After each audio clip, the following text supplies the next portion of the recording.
मेरी ससुराल में एक अलग ही रिवाज था जो मैंने ना तो सुना था और ना ही देखा था। मेरी सास कहती थी, जब पति से संबंध बनाओ तो अपनी नाभि में घी लगाना मत भूलना।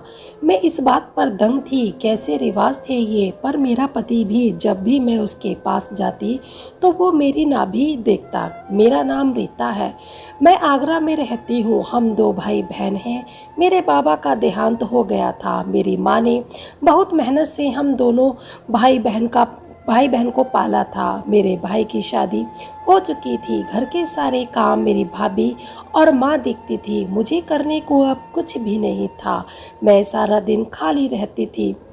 घर में रहती तो टीवी ही देखती या सहेलियों से बातें करके अपना दिल बहलाती। एक दिन मैं अपनी सहेली से मिलने उसके घर गई। मैंने देखा वो इंटरनेट पर किसी लड़के से बात कर रही थी। मैंने भी थोड़ी दिलचस्पी से पूछा, तुम ये क्या कर रही हो? वो बोली, कुछ नहीं, अपने दोस्त से इंटरनेट पर बात कर रही हूँ। क्या ऐसे भी दोस्तों से बात की जाती है? उसने कहा, हाँ। मैंने कहा, मुझे भी सिखा दो। उसने मुझे सिखा दिया और मैं सीख कर अपने घर आ गई और आकर अपने कमरे में चली गई। क्योंकि जब हम कुछ नया सीखते हैं तो उसे करने के लिए हम बहुत बेचैन होते हैं। मैंने भी इंटरनेट पर दोस्त बना लिए। एक दिन मेरे पास एक फ्रेंड रिक्वेस्ट आई, मैंने एक्सेप्ट कर ली। हम रोज़ बातें करने लगे। वो लड़का था और रूस में रहता था। उसका नाम डेविड था। बहुत ही सुंदर था। उसे हिंदी भी बहुत अच्छी आती थी क्योंकि उसके बहुत से दोस्त इंडियन थे। उनसे हिंदी सीख ली थी। इंटरनेट पर होने वाली बात कब प्राइवेट चैट में बदल गई पता ही ना चला। उसका अपना बिजनेस था। बहुत ही रईस खानदान था। एक दिन उसने मेरा व्हाट्सएप नंबर मांगा, मैंने दे दिया। अब हम व्हाट्सएप पर बातें करते क्योंकि उसने मेरे दिल में एक खास जगह बना ली थी। उसने मुझसे कभी भी बदतमीजी से बात नहीं की, हमेशा इज्जत से बात करता। पर कभी बहुत ही अजीब सवाल करता जिसे सुनकर मैं सोच में पड़ जाती। एक दिन वो बातों बातों में बोला, रीता एक बात पूछूं, अगर तुम बुरा ना मानो तो। मैं बोली, आज कौन सी बात पूछने वाले हो जो इजाज़त मांग रहे हो? फिर उसने जो बात पूछी वो मेरे लिए बिल्कुल अनोखी बात थी। वो बोला, रीता क्या तुमने कभी अपनी नाभि में घी लगाया है? मुझे बहुत ही हैरत हुई। ये कैसा सवाल है, मैं क्यों अपनी नाभि में घी लगाऊंगी? इस पर उसने फिर एक बहुत ही अजीब सा सवाल किया, क्या तुम्हारी भाभीियों ने कभी अपनी नाभि में घी लगाया है? वो तो शादीशुदा है। उसके इस सवाल पर मैं हंसने लगी। फिर कहने लगा, क्यों हंस रही हो? मैंने कुछ गलत पूछ लिया है क्या? नहीं, तुमने कुछ गलत नहीं पूछा। मुझे हंसी इस बात पर आ रही है, मेरी भाभी अपनी नाभि में घी क्यों लगाएंगी? तो डेविड खुश होकर बोला, तुम्हें नहीं पता नाभि में घी क्यों लगाते हैं? मैंने कहा, नहीं पता। इस पर उसने कहा, ठीक है, जब तुम मेरे पास आओगी तो मैं तुम्हें बता दूंगा। फिर मैं सोच में पड़ गई, मैं क्यों उसके पास जाऊंगी? क्योंकि हमारे बीच सात समुद्र जितना फासला था जो कभी नहीं भर सकता था। डेविड के ज़्यादातर सवाल बहुत ही अजीब व गरीब होते जिनका कोई मतलब नहीं होता। फिर भी मुझे उससे बात करना अच्छा लगता था। मुझ पर डेविड की दोस्ती का खुमार ऐसा छाया हुआ था, मुझे ना तो खाने का होश रहता और ना सोने का। अभी हमारी दोस्ती को 7 महीने ही हुए थे कि डेविड ने मुझे शादी के लिए प्रपोज किया और मेरी समझ कुछ नहीं आ रहा था क्योंकि वो विदेश में रहता था और मैं इंडिया में। ये नामुमकिन था। वो बहुत ही सुंदर था, मैं उसके सामने कुछ भी नहीं क्योंकि वो मुझे अपनी फ़ोटो भेजता और मैं अपनी। उसी बीच ये बात मेरी भाभी को पता चल गई कि मैं किसी से पूरी रात बात करती हूँ। उन्होंने ये बात मेरी माँ को बता दी। माँ ने भाई को, उसने मेरा फ़ोन छीन लिया। फ़ोन छीन जाने के बाद मैं ऐसे तड़प रही थी जैसे बिन पानी मछली। तब मुझे एहसास हुआ मैं भी डेविड से प्यार करती हूँ। फिर मैं बहुत परेशान हो गई थी क्योंकि मैंने अभी तक डेविड के प्रपोज़ल का कोई जवाब नहीं दिया था। पता नहीं वो मेरे बारे में क्या सोच रहा होगा। यही सब सोचकर मैं 2 दिन बाद अपने भाई के पास गई और उनसे माफ़ी मांगने लगी और उनको पूरा सच बता दिया कि इंटरनेट पर मेरा एक दोस्त है, उसका नाम डेविड है, वो मुझे प्यार करता है और मुझसे शादी करना चाहता है। इस पर मेरे भाई को बहुत गुस्सा आ गया और बोले, तुम होश में तो हो, ज़रा सोचो, वो तुमसे शादी करना क्यों चाहता है? ये प्यार नहीं है, बस टाइम पास है। जब तुमसे दिल भर जाएगा तो वो तुम्हें छोड़कर दूसरी लड़की की तलाश में निकल जाएगा। मैंने अपने भाई को समझाने की बहुत कोशिश की, डेविड ऐसा नहीं है, पर वो समझने को तैयार ही नहीं थे। वो अपनी जगह ठीक ही थे। जो विदेश में रहता है उसका क्या भरोसा, वो इंसान कैसा है। मैं अपने भाई के सामने बहुत रोई धोई तो उनको मुझ पर तरस आ गया और मेरा फ़ोन दे दिया और सख्त मना कर दिया कि मैं डेविड से बात ना करूं। पर दिल पर किसका जोर चलता है, मैं दिल के आगे मजबूर थी और बिना सोचे समझे डेविड को फ़ोन लगा दिया और जो मेरे साथ हुआ सब बता दिया। फिर वो बोला, ठीक है, तुम अपने भाई की बात मुझसे कराओ। मैं बहुत डर गई, पता नहीं डेविड मेरे भाई से क्या बात करने वाला है और मेरे भाई पता नहीं कैसे रिएक्ट करेंगे। मैंने हिम्मत करके दोनों की बात करा दी। पता नहीं डेविड ने मेरे भाई को कौन सी घुट्टी पिला दी। वो शादी को तैयार हो गए। फ़ोन पर ही शादी की तारीख भी तय हो गई। वो दिन भी आ गया, डेविड इंडिया आ गया और हमारी शादी हो गई। पर यह शादी बहुत ही सादगी से हुई थी।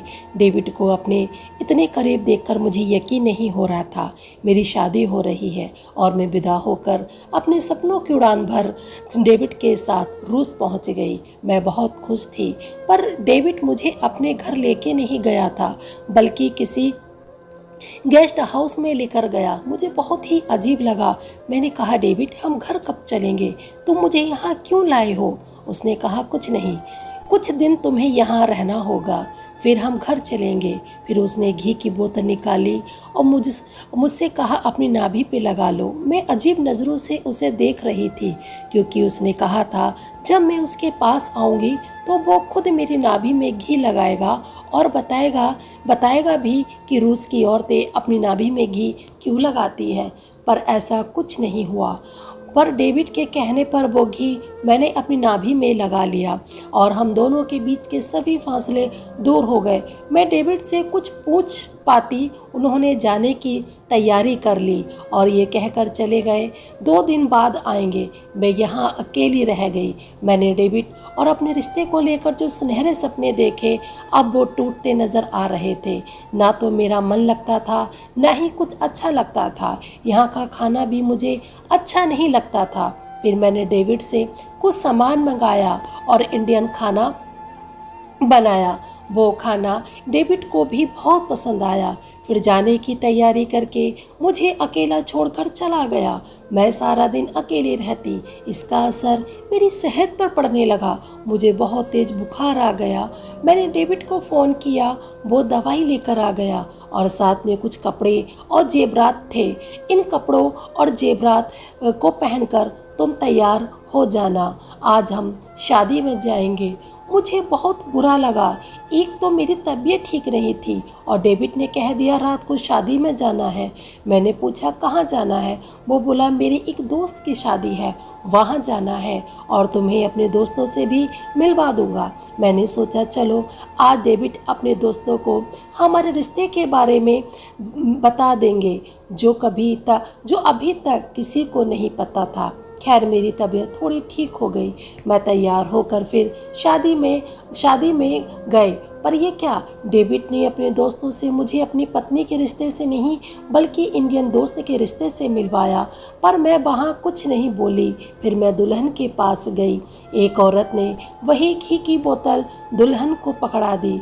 मैं समझ गई सच में यहाँ की औरतें घी का यूज़ करती हैं, पर क्यों ये नहीं पता था। शादी हो गई, हम अपने गेस्ट हाउस आ गए। मैं गुस्से में थी।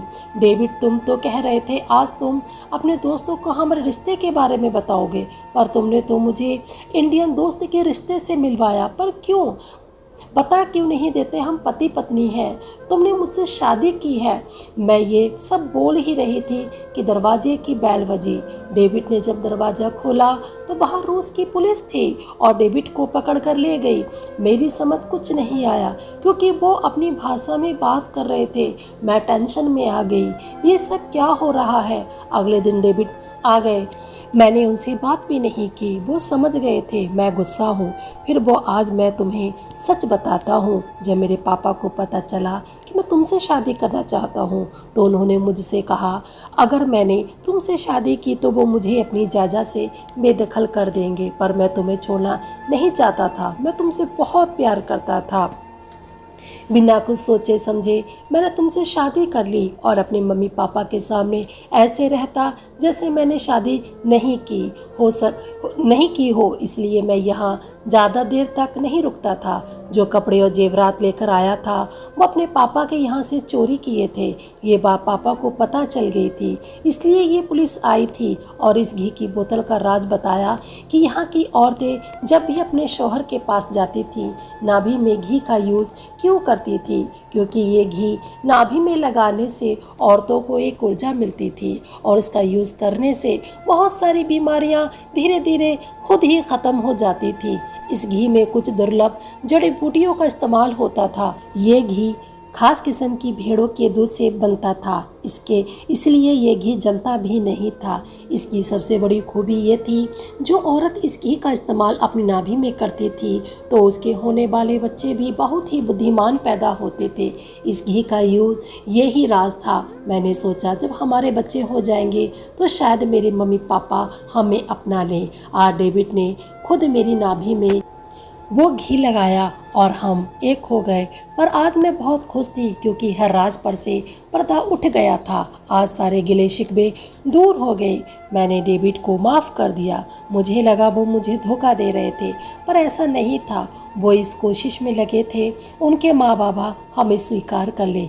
उनका गुस्सा भी जायज़ था। डेविड ने अपने पसंद की लड़की से शादी की थी। हर किसी के माँ बाबा यही सोचते हैं, बच्चे हमारे पसंद की लड़की से शादी करें। किसी दूसरे देश की लड़की को स्वीकार करने में टाइम लगता है। ईश्वर की कृपा से मैं माँ बनने वाली थी। डेविड ने मेरा पूरा ख्याल रखा। वो मेरी नाभि में घी लगाना नहीं भूलते थे। 9 महीने बाद मैंने एक फूल से बेटे को जन्म दिया। हम दोनों बहुत खुश थे। मैं और मेरा बच्चा, हम दोनों बिल्कुल स्वस्थ थे। हॉस्पिटल से छुट्टी होकर मैं घर आ गई। फिर हम दोनों बच्चों को लेकर डेविड के मम्मी पापा के पास गए। पहले तो वो थोड़ा गुस्सा हुए, पर डेविड ने जैसे ही उनका पोता उनकी गोद में दिया, उसे देखकर उनके सारे गिले शिकवे दूर हो गए और मुझे भी स्वीकार कर लिया। अब हम गेस्ट हाउस में नहीं, अपने घर में रहने लगे। अब मैंने वहाँ की भाषा भी सीख ली थी।